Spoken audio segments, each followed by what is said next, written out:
ఆషాఢ మాసం సందర్భంగా మన కాసం ఫ్యాషన్స్ కిలో చీరలు కొనండి, అరకిలో చీరలు ఉచితంగా పొందండి.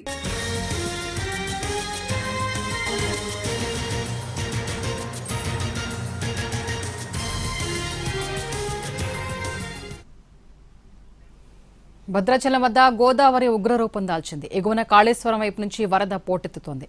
దీంతో భద్రాచలం వద్ద 55.1 అడుగులకు వరద ప్రవాహం చేరింది. ప్రస్తుతం 3వ ప్రమాద హెచ్చరిక కొనసాగుతోంది.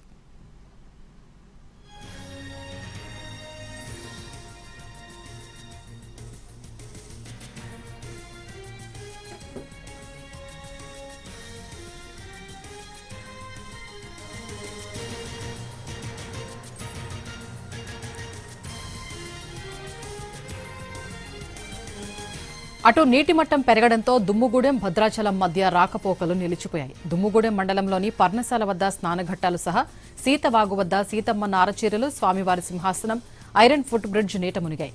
తూరుబాక ఆర్ఎండ్బి ప్రధాన రహదారిపై ఇటీవల నిర్మించిన హైలెవెల్ వంతెన ఇరువైపులా అప్రోచ్లు కోతకు గురై ప్రమాదకరంగా తయారయ్యాయి.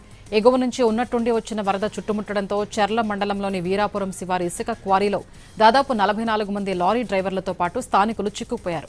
అధికారులు వీరిని సురక్షితంగా ఒడ్డుకు చేర్చారు. ప్రస్తుతం 30కు పైగా లారీలు క్వారీలోనే ఉన్నాయి. అశ్వాపురం మండలంలోని బట్టీల గుంపు, రామ్నగర్ గ్రామాల మధ్య రాకపోకలు నిలిచిపోవడంతో ముందస్తు చర్యల్లో భాగంగా థర్మోకోల్ తెప్పపై గర్భిణిని తరలించారు అధికారులు.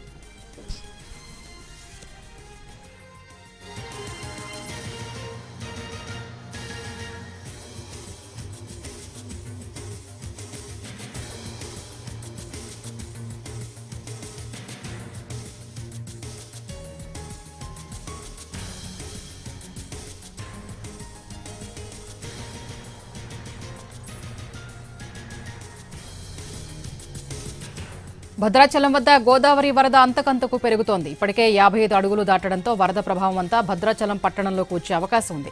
దీంతో భద్రాచలం నుంచి కూనవరం రోడ్డులో పోలీసు, రెవెన్యూ శాఖ అధికారులు రోడ్డుపై మట్టికట్ట నిర్మాణం చేపట్టారు. దీంతో ముందుకు వెళ్లిన కొన్ని వాహనాలు తిరిగి భద్రాచలంకి వచ్చే అవకాశం లేకుండా పోయింది. అదేవిధంగా అటు కూనవరం రోడ్డుకి వెళ్లే అవకాశం కూడా లేక మధ్యలో చిక్కుకుపోయారు వాహనదారులు. దీంతో తమ పరిస్థితి ఏంటని ఆవేదన వ్యక్తం చేస్తున్నారు. దీనికి సంబంధించి మరింత సమాచారం మా ప్రతినిధి భూపాల్ అందిస్తారు.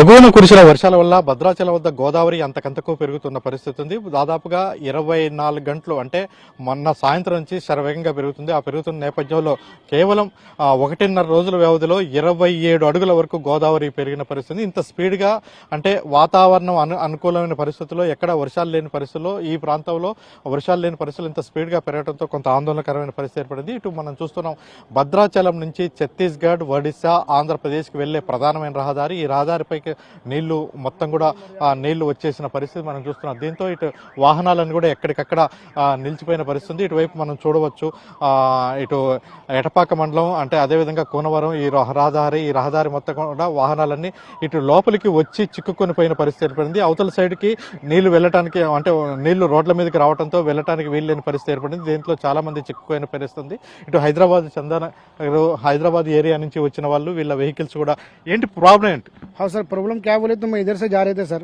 इधर से जाने के बाद क्या हुआ बोले तो उधर पानी ज़्यादा आ गए। तो मैं तेलंगाना पुलिस डिपार्टमेंट से मैं डिमांड करता हूँ, नहीं तो मैं बोलना चाहता हूँ इधर जाने से पहले क्या बोले तो बंद करना रोड, फर्स्ट बंद ब्लॉक करके, नहीं तो जो रोड पे बीच में उसको निकालवा के क्लोज करना। ऐसा नहीं कि बीच में पूरे जने फंसा हुआ और आके इधर जाके बीच में आड़ा करके मिट्टी डाल देना। रोड जो गाड़ियाँ, जो बच्चे लोग है छोटा छोटा, वो बीच में फंस गए. గోదావరి వచ్చింది, ఎటు కాకుండా ఆగిపోయాం. ఇక్కడ పరిస్థితి ఇలా ఉంది. గోదావరి అనుకోకుండా పెరుగుతూనే ఉంది. మనకు వానలు లేవు, పైనుంచి వరద వస్తుంది బాగా. గుండాలు కూడా పోయేటట్లేదు. ఇప్పుడు గుండాల పోయేటట్లేదు, ఇటు భద్రాచలం వచ్చేటట్లేదు. ఇటు ఆఫ్ చేశారుగా. గోదావరి ఇటువైపు నుంచి వచ్చి మళ్ళీ ఇట్లా దీన్ని ఎక్కి ఇక్కడ నుంచి ఈ సరౌండింగ్ నుంచి మళ్ళీ భద్రాచలం ఊళ్ళోకి వెళ్తాయి. 22లో అదే పరిస్థితి జరిగింది. అప్పుడు ఇటు నుంచి మొత్తం కూడా రిటర్న్ తిరిగి గోదావరి ఊళ్ళోకి వెళ్లడంతో ఊరంతా కూడా సగ భాగం భద్రాచలం టౌన్ మునిగిపోయింది. ఆ ఉద్దేశంతోనే మనం చూడవచ్చు ఎంత వేగంగా ఈ నీళ్ళు అనేది కూడా ఇటు వస్తూ రిటర్న్ ఇది భద్రాచలం టౌన్లోకి వెళ్తాయి. ఆ టౌన్లోకి వెళ్లకుండా ఉండడం కోసం ఇప్పుడైతే ప్రస్తుతం అయితే వీళ్ళైతే ఇక్కడ ఈ అంటే ఇటు ఈ కరకట్ట నిర్మాణం అయితే గతంలో చేపట్టారు. ఈ కరకట్ట నిర్మాణం మధ్యలో ఆగిపోయింది. ఆగిపోయిన నేపథ్యంలో ఇక్కడ ఒక బ్రిడ్జి నిర్మించాల్సిన అవసరం ఉండే. అయితే ఆ బ్రిడ్జి నిర్మించడానికి సమస్యలు ఉండటంతో ఇంకా దానికి సంబంధించి టెండర్లు ఓకే కాకపోవడంతో వీళ్ళందరూ కూడా ఇక్కడ ఇటువైపు మనం చూస్తే మొత్తం కరకట్ట అంటే మొత్తం రోడ్డు వైపు నీళ్లు వెళ్లకుండా, లోపలికి నీళ్లు వెళ్లకుండా, ఊళ్ళ వైపు నీళ్లు రాకుండా ఉండే విధంగా కట్ట నిర్మించడం అయితే జరిగింది. మొత్తం మీద ఈ అనూహ్యంగా ఒక్కసారిగా వచ్చిన ఈ గోదావరి వరదకు సంబంధించి కొంత తెలియకపోవడం వల్ల కొన్ని వాహనాలు అయితే లోపలికి వచ్చాయి. ఆ లోపలికి రావడం వల్ల కొంత ఇబ్బంది ఏర్పడిన పరిస్థితి మనం చూడవచ్చు. ఆ కట్ట అనేది లేకపోతే ఆ కట్ట ఈ తెల్లవారుజామున పోలీస్ యంత్రాంగం, రెవెన్యూ యంత్రాంగం కలిసి ఆ కట్టను వేయటం జరిగింది. ఆ కట్ట వేయటం ద్వారా ఇటువైపు నీళ్లు వెళ్లకుండా ఉండేందుకోసం ఆ కట్టనైతే వేయటం జరిగింది. దానివల్ల అంటే భద్రాచలంలో గతంలో ఊళ్ళోకి నీళ్లు వచ్చిన సందర్భంగా అటువంటి పరిస్థితి రాకుండా ఉండడం కోసం ఈ కట్టనైతే ఏర్పాటు చేయడం జరిగింది. ఇది మొత్తం మీద అనూహ్యంగా ఒకేసారి వచ్చిన గోదావరి వరద మాత్రం ఇక్కడ అంటే ప్రయాణికులు కావచ్చు, అంటే ఇటు భద్రాచలం నుంచి ఆంధ్రప్రదేశ్, ఒరిస్సా, ఛత్తీస్గఢ్ వెళ్లే ప్రయాణికులు చాలా తీవ్ర ఇక్కట్లకు గురైన పరిస్థితి మనకు కనపడుతుంది. అయితే కొన్ని వాహనాలు లోపలికి వచ్చిన తర్వాత కట్ట వేయడంతో ఆ వాహనాలు ముందుకి వెనక్కి వెళ్లలేని పరిస్థితి అయితే ఏర్పడింది. ఇది ప్రస్తుతం భద్రాచలం వద్ద ఉన్న పరిస్థితి. కెమెరా పర్సన్ పృథ్వీతో భూపాల్, ఎన్టీవీ, భద్రాచలం నుంచి.